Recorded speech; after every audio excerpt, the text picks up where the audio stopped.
Lieutenant general Syed Asim Munir Ahmad Shah एक 3 star rank के general हैं, जो पाकिस्तान आर्मी में क्वार्टर मास्टर जनरल के तौर पर खिदमत अंजाम दे रहे हैं। वो इस वक्त पाकिस्तान के अगले आर्मी चीफ बनने वाले जर्नैलों की फहरिस्त में सबसे सीनियर अफसर हैं। उन्होंने 17 जून 2019 से 6 अक्टूबर 2021 तक गुजरांवाला कोर की कमांड की। उन्होंने 16 जून 2019 को लेफ्टिनेंट जनरल फैज हमीद के साथ तब्दील होने तक ISI के 23वें डायरेक्टर जनरल के तौर पर खिदमत अंजाम दी।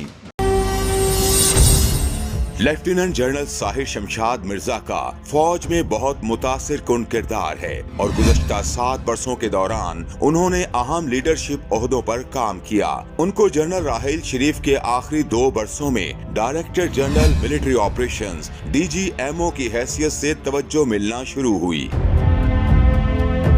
Lieutenant general Sahir Shamshad Mirza general Raheel Sharif की उस कोर टीम का हिस्सा थे जिसने शिमाली वजीरिस्तान में तहरीक तालिबान पाकिस्तान TTP के खिलाफ ऑपरेशन की निगरानी की और क्वाड्रिलेटरल कोऑर्डिनेशन ग्रुप QCG में भी काम करते रहे।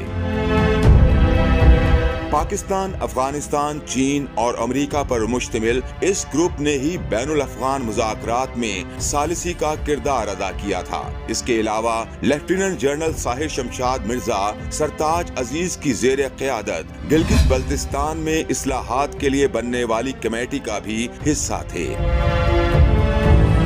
लेफ्टिनेंट जनरल बनने के बाद उन्हें चीफ ऑफ जनरल स्टाफ तैनात किया गया, जिसका मतलब ये था कि वो फौज में अमली तौर पर चीफ ऑफ आर्मी स्टाफ के बाद दूसरी ताकतवर तरीन शख्सियत बन गए।